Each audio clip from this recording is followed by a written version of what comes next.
a very sustained campaign to abuse me, shame me, threaten me, silence me. No, Piers, this is not a campaign to silence you. We're just pointing out that you're not reporting the facts. The original mission was supposedly to go after Hamas and get the hostages back. Well, Hamas is still alive and well, and clearly the numbers have been depleted, but it hasn't reduced their ability to run things in Gaza. Hamas has not only been reduced in numbers, its capabilities have been destroyed.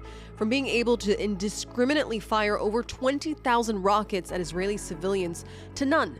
From a trained and armed terror army of 40,000, Hamas has been decimated and is now recruiting children and arming them with RPGs and IEDs, and is no longer capable of doing what they said they would do to repeat the October 7th massacre over and over again. The hostages would have been released, and they haven't been. Piers, you're right. There's still 55 Israeli hostages who have been held for over 600 days by the genocidal Hamas terrorists. But on October 7th, those genocidal terrorists kidnapped 254 people, of whom 198 have been returned.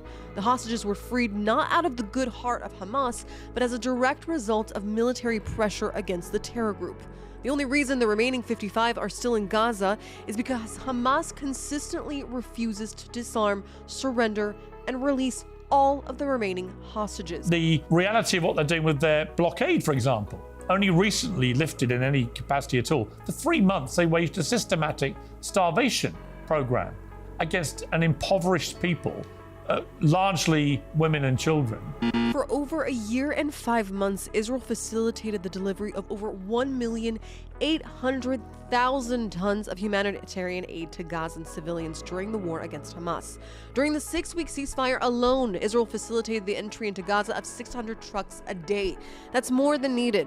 That's not a systematic starvation program. The only reason the aid was unfortunately temporarily halted was because Hamas stole most of the aid for themselves, preventing it from reaching needy Palestinians.